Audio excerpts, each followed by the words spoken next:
afternoon, wherever you are. This is Patrik Hutzel from intensivecarehotline.com with another live stream today for families in intensive care.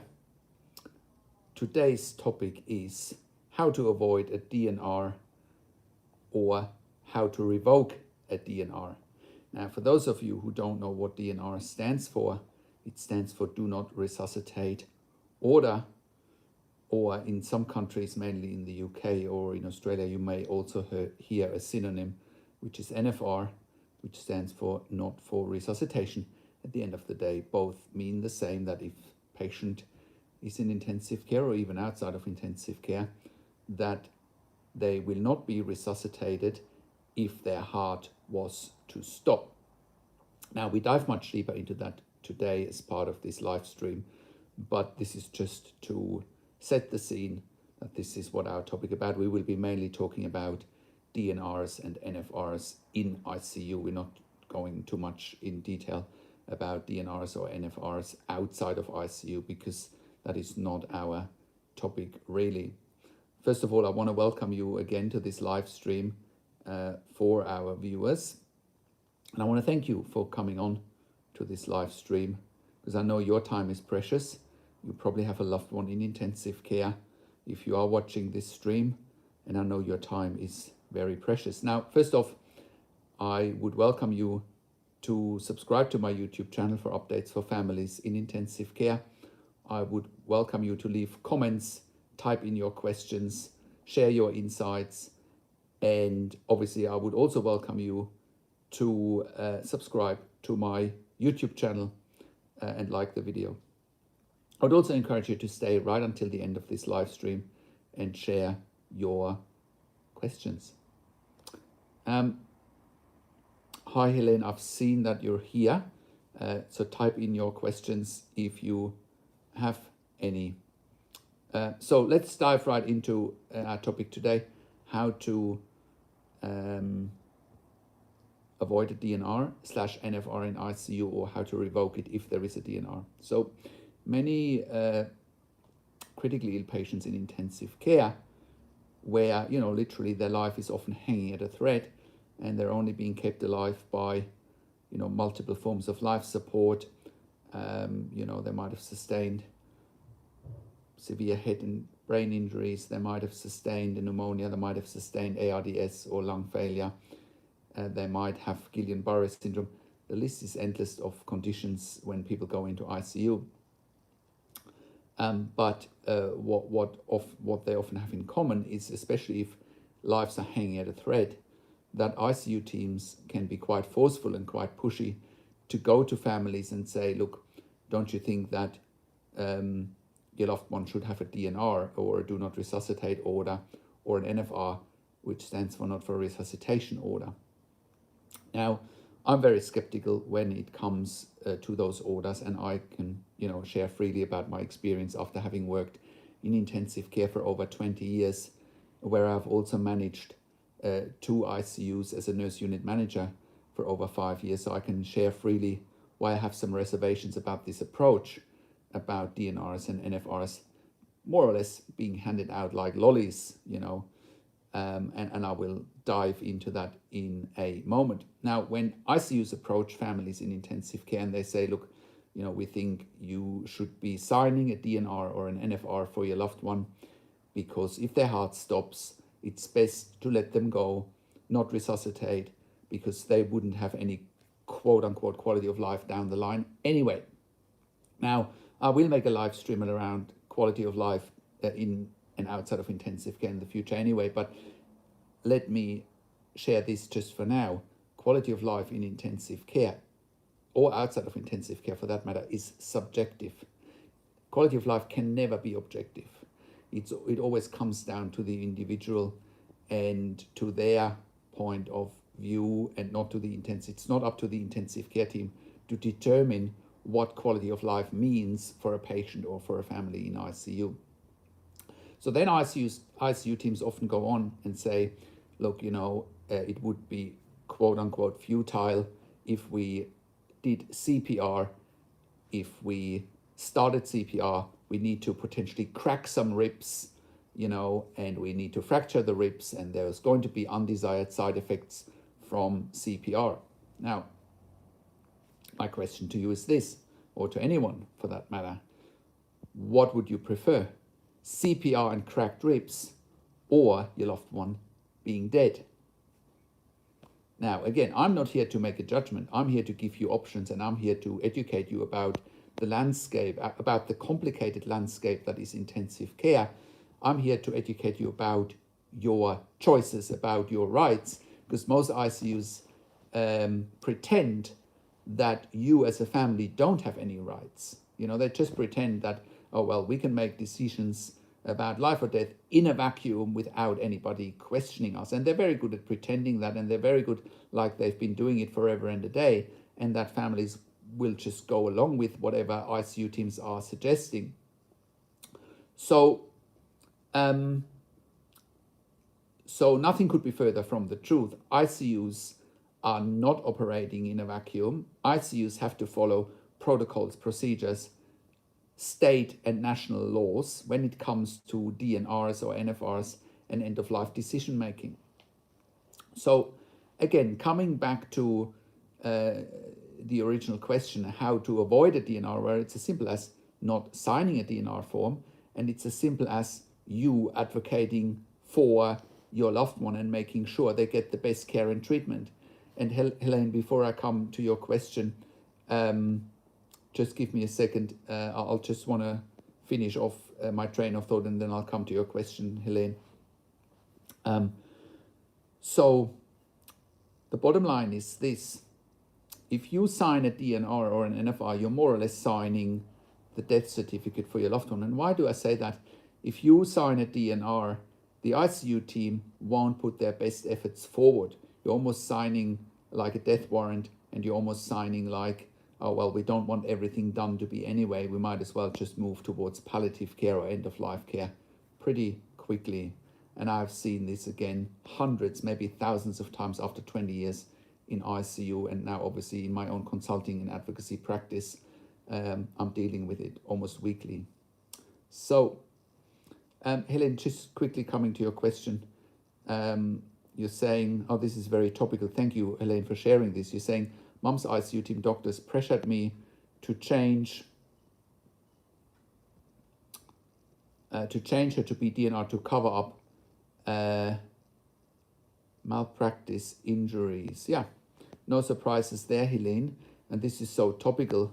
No surprises there that, whenever the ICU team thinks, they need to cover something up, it's always best from their end to say to you, you are cruel if you are not signing a DNR. Well, I believe that ICU teams are cruel if they're not putting their best foot forward to save people's lives.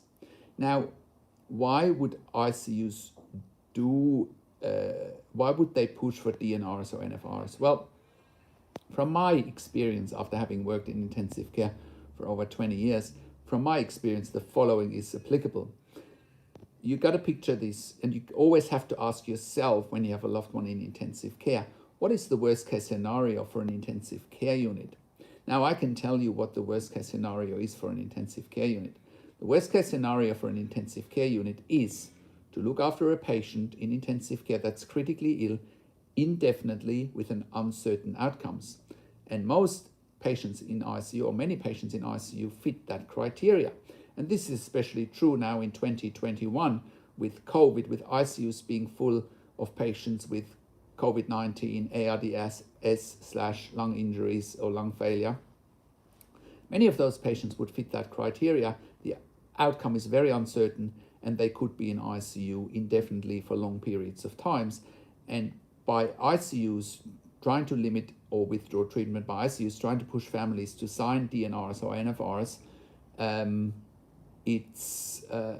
that is one way for them to avoid their worst case scenario. And again, I can't stress enough that if you do sign or agree to a DNR or an NFR, you're more or less signing the death warrant of your loved one, because the ICU will not put their best foot forward to save your loved one's life, and your loved one will not get best care and treatment. There's this underlying notion in ICU that when a DNR or an NFR has been issued, that ICUs will not put their best foot forward anymore. It's almost like signing a death warrant. So I'll give you some practical examples as well, sort of why, I made a whole video around this, or a whole live stream around this. Not only are we dealing with this here at intensivecarehotline.com every week, where families come to us and they say, look, the ICU team puts pressure on us. I've signed a DNR, or they want me to sign a DNR. What should I do? And again, the bottom line is this: do not sign a DNR. If it has already been signed, revoke it, right? How can you revoke it? It's quite simple. You just let them know that you changed your mind. Now, the only situation where, there could be a spanner in the works is if your loved one has a documented advanced care plan. What do I mean by that? Maybe a loved one has a documented advanced care plan before they went into ICU, where it's documented in a living will, I do not want to be resuscitated. Fair enough. If that's your loved one's decision or your decision, that's fine. I have no problem one way or another. What I do have a problem with is ICUs not educating families transparently around what their choice really means, and ICUs not being transparent around that if they start CPR, if they crack some ribs, they could still save lives, and then let's look at the recovery down the line. Again, there's no guarantee, but I do also know from experience after 20 years in ICU, it's very important for families how, if their loved one is dying, how they die. Do they go out with a fighting chance? That's really important for families, and it's important for patients as well. So let's look again at how to revoke a DNR if that is the case. So I can give you some very practical examples. I can give you some very practical examples here from my experience after having worked in intensive care for over 20 years in 3 different countries, and where I also managed 2 ICUs for over 5 years as a nurse unit manager. So I can give you some practical examples here. I remember, a few years ago when I was still practicing in intensive care at the bedside, one of the ICUs that I worked at, I realized when I looked through the patient's paperwork as part of my shift, I realized, there was an NFR/DNR form which wasn't signed by the patient or by the patient's medical power of attorney / next of kin. Now that was a big red flag for me, where I obviously then went back to the doctors and also went back to the families and said, look, here is an NFR/DNR form which hasn't been signed by either yourself or by the doctors. And then I said to the families, are you aware that this form exists? And families were absolutely shocked that they had no idea that this form even existed. It was never discussed with them, right? The doctors never sat down with them and explained to them what an NFR form A is, and B, that they just issued an NFR form for a particular patient, right? When I realized that I was looking after a patient, that I was giving care to a patient where this was the case, I was furious. It also impacts on my practice because picture this: if I was looking after a patient in intensive care and they had a DNR/NFR without the patient and the family knowing, but I know about it, but I don't agree with it, and the patient has a cardiac arrest, I don't start CPR, right, and the patient dies, I could lose my nursing registration, right? The family could sue me because I'm following something that is illegal. That's as far as this goes, that if an NFR or DNR is being signed by the doctors but hasn't been discussed with the family, where the families haven't given consent, that is illegal. That could be a criminal offense. And I illustrate that a bit further in a moment. I just want to quickly come back to Helene's question, because, Helene, you're saying one time in 2012, I was tricked, lied, and manipulated in order to change mom's resuscitation. in order to change mum to resuscitation. They use scare tactics against me. Yeah, no surprises there, Helene. No surprises there whatsoever. Nothing new there. That is exactly what they did when, yeah, no, I understand, Helene, that it was in regards to resuscitation status / DNR. Yeah, I get that. Well, that was exactly the case when I challenged ICU teams when I was still nursing at the bedside and in ICU, where I said, look, you got to change this. And I did not hold back to inform the family about what was happening behind their backs. And obviously the doctors didn't like it. And, the ICU at the time was trying to, quote unquote, manage me, and were trying to schedule meetings with nurse managers and all sorts of people. And I just refused. I said, what do you want? Do you want me to go to a lawyer? Do you want me to report you to the Department of Health for illegally issuing NFRs and DNRs? And then they backed off. And I worked in that ICU for a very long time, right? So it at that stage, it actually showed me that you actually do have that power to make those changes. Because once you call them out on doing something illegal and you can back it up, there's not much they can do. They would be exposing themselves to illegal activities. So that's how far this goes. I can give you another example now, where I'll give you another example in my own practice here at intensivecarehotline.com, how we revoked an NFR. So we had a client a few years ago that was in ICU, and it was actually a local client, so I could actually go and visit the client in ICU. As you might be aware, a lot of the consulting that we're doing is over the phone, but this was actually a local client here. And I was able to go to ICU with the family, and, we were actually looking at the client's medical records as part of a visit to the ICU. And just on that note as well, you as a family have the right to look at medical records at any given time. Don't let any ICU tell you otherwise, no matter where you are, whether you're in America, whether you're in Canada, whether in the UK, Ireland, Australia, New Zealand, doesn't matter where you are, you have the right under freedom of information to look at medical records at any given time, which is what we did with our local client here. And what we did with our local client is we looked at the medical records, and I spotted an NFR very quickly. So when I spotted this NFR, I took a picture of it, secretly, and then we, got the evidence, and we went back to the ICU team and we were challenging them on the NFR because it had never been discussed with the client. So, and because it had never been discussed with the client or with the patient, again, it was an illegal activity, right? Their loved one could have had a cardiac arrest, their heart could have stopped. The doctors and the nurses would not have resuscitated the patient because they signed an NFR without consent of the family or the patient. And if the patient had passed away, those people could have been sued. The doctors and the nurses could have been sued for an illegal activity. So I can back that up that it is illegal because we then engaged a lawyer and we went to court. We went to court within less than 24 hours, and within as soon as the hearing proceeded, the court decided for the ICU to take the DNR order / NFR order off because as I said, hospital policies, national laws, state laws, whatever you want to call them, say that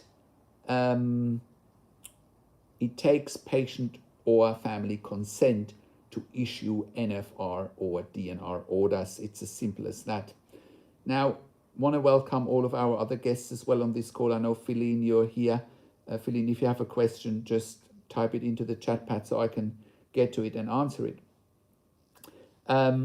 So yeah, that was sort of my experience in ICU, that you can definitely challenge it, and B, you can even challenge it outside of ICU in a court. But what is important for you as families in intensive care, you need to get access to the medical records.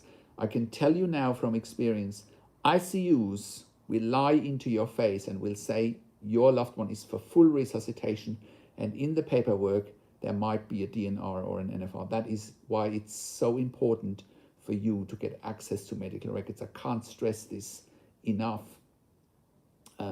that you need to get access to medical records as quickly as possible. And unlike 10, 15 years ago, many ICUs now have can give you online access to the medical records.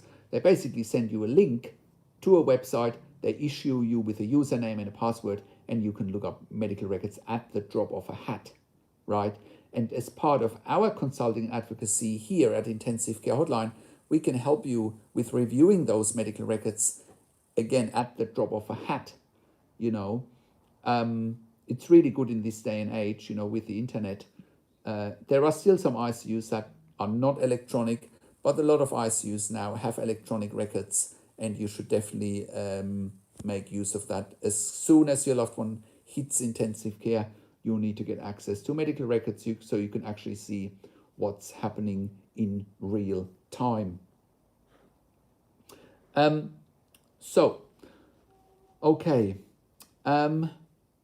Coming back to DNRs and NFRs again, other issues that can happen very often when it comes to NFRs and DNRs.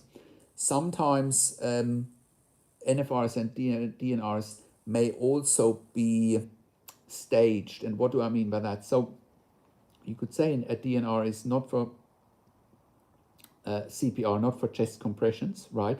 Not for chest compressions in case the heart stops. But then you could go even further. You could say, okay, someone is not for inotropes or vasopressors, which is considered life support. Someone is not considered for dialysis in case the kidneys fail. Someone is not considered for antibiotic therapy in case they're getting another infection. So once you start the process of DNR, you're almost undermining your loved one's recovery. You're almost undermining your loved one's treatment, right? You're almost setting an example for the intensive care team to say, yep, I'm happy with you to wind everything down, right? Think about it.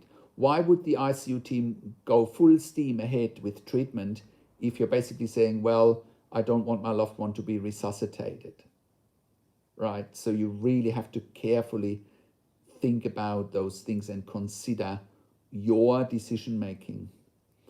Helen, you keep going there, and you're saying, once I discovered 2 hours NFR, it had been changed right before an emergency hospital transfer to LTAC. The hospital refused to change it, and I insisted the LTAC to change it. Sure. Can you share, Helene, whether it was changed in the end? Can you share that with us? Yeah, again, there's nothing new there. Here is another important aspect, whether it's going to LTAC or whether it's going to the ward, to the hospital floor, to the hospital ward.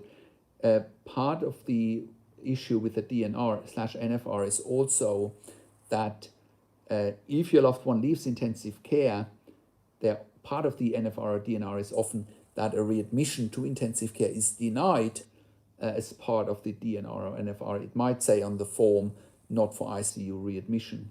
You can see why I'm saying do never sign it, because you're almost signing the death warrant of your loved one. Now, let me just go to another question from Tracy. Tracy says, my son died because they turned his life support off. They told me his brain was the equivalent to 50% damage. The autopsy said different. Now they're saying because he left me no will at 29 years of age, I'm not entitled to the medical records. Now, Tracy, number one, I'm terribly, terribly sorry to hear that you lost your son at 29 years of age. It's terrible.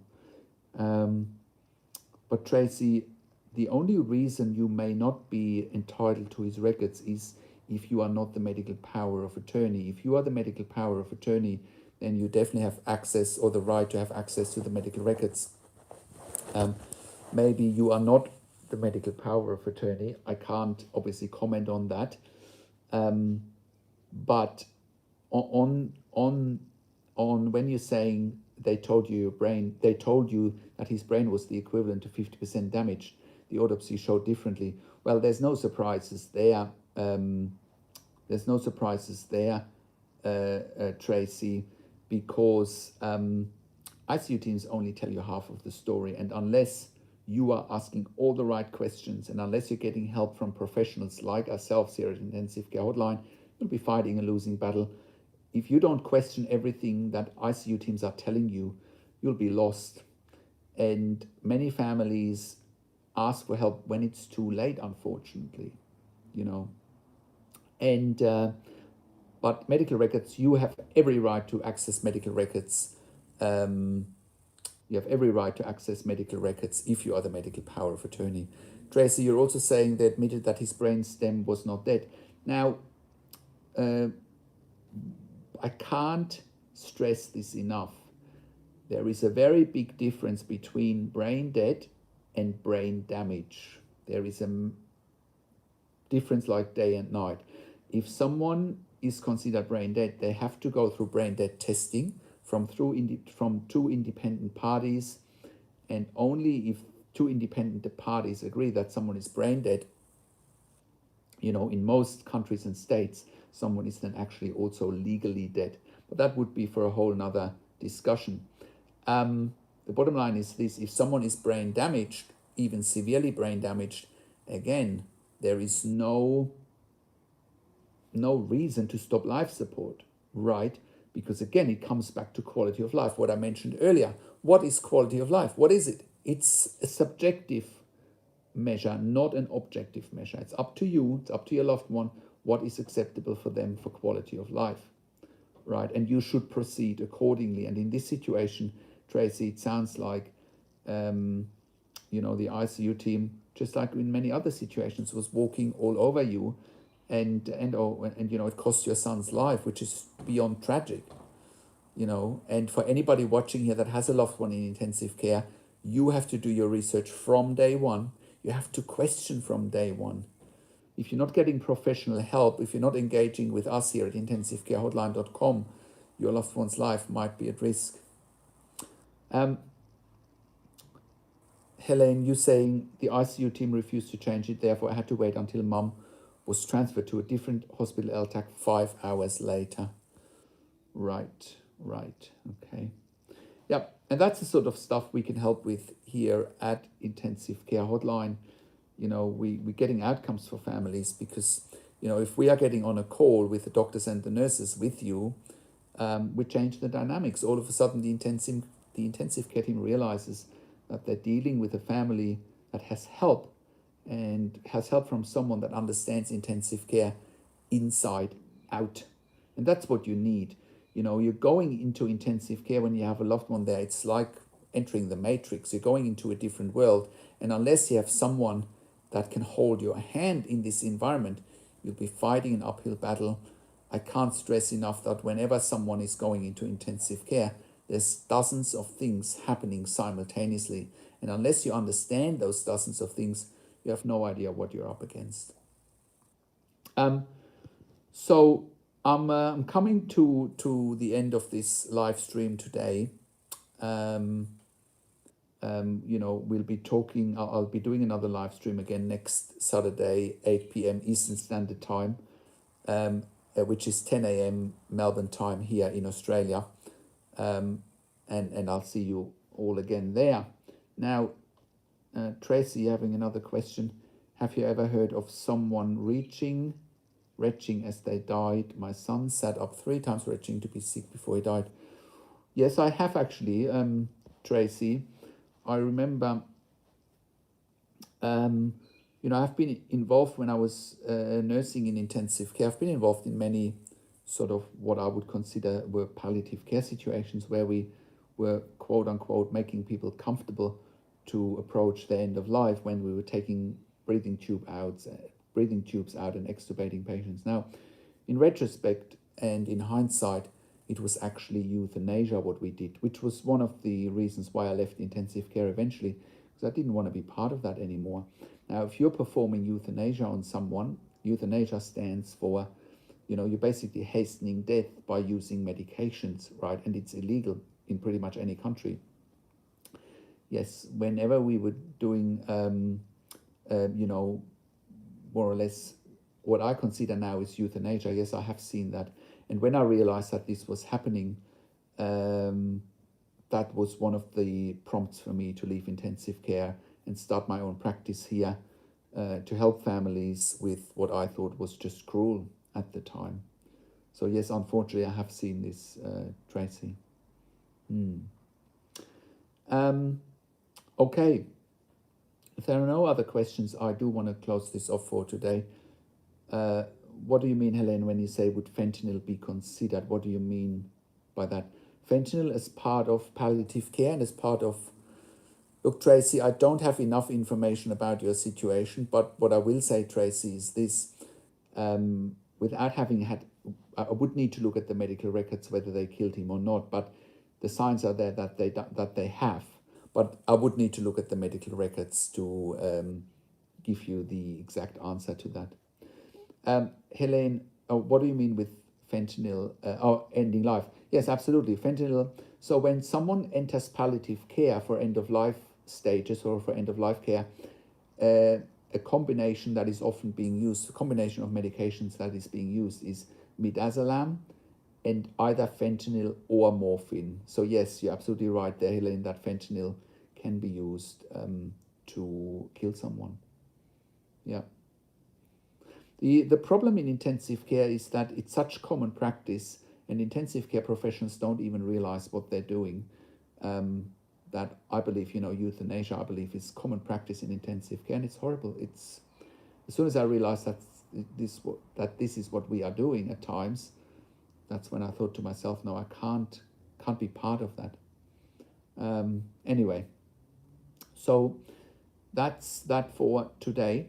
Now, if you have a loved one in intensive care, go and check out intensivecarehotline.com. Call me on one of the numbers on the top of our website, or simply send me an email to support@intensivecarehotline.com. Now, the phone numbers you can reach me on is in the US and in Canada. You can call me on 415-915-0090. That is again 415-915-0090. In the UK and in Ireland, you can call me on +44 118 324 3018. That is again UK and Ireland, +44 118 324 3018. And in Australia and New Zealand, you can reach me on +61 41 094 2230. That is again +61 41 094 2230. Now, I realize there are other questions. I'll just quickly tend to them. You're saying, Helene, that is what happened to Mum, uninformed to me. Yeah, Helene, no surprises there. Unless you're digging deep, unless you're having access to the medical records and you're studying them and you're having a professional like myself look at it, you have no idea what's happening behind the scenes. You have no idea. 99% of families in intensive care have no idea what's happening while their loved one is there. They trust blindly, and you can't trust blindly. This is your loved one's life in somebody else's hands. And, even though I'm not talking about every intensive care unit, even though it feels like it, there are ethical intensive care units out there, but there are also many unethical intensive care units out there. And there are many intensive care units out there where the pressure is so high in terms of managing their beds, managing their finances, managing their equipment, and managing their staff, that those pressures often lead intensive care units to stop treatment prematurely, to issue NFRs and DNRs. That's sort of the environment that ICUs are operating in. So, but I want to leave it there for today. Again, I will be doing another YouTube live stream next week. The topic will be on my YouTube channel. I haven't quite decided what I'm going to talk about next week, but I've got a whole list of topics that I want to go through in the next few weeks. I want to thank you all for coming on to the call and for your questions. I really appreciate that. Go and check out intensivcarehotline.com. I do have paid consulting and advocacy options there where you can work with me one-on-one. I also have a membership for families in intensive care where you have access to me via email and via membership forum. And we also, part of our service, we are reviewing medical records as part of our service, and we can help you with finding out, digging deep, whether medical negligence has been done. Like in Helene's case or in Tracy's case, who had the questions today, it looks like there has been medical negligence, and we can help you with reviewing those medical records and finding out whether, finding the evidence that medical negligence has been done. Thank you again. Like this video, comment below what questions that you have, what topic you want me to talk about next, what insights you have from this video today, and also subscribe to my YouTube channel for new updates and live streams for families in intensive care. Take care for now.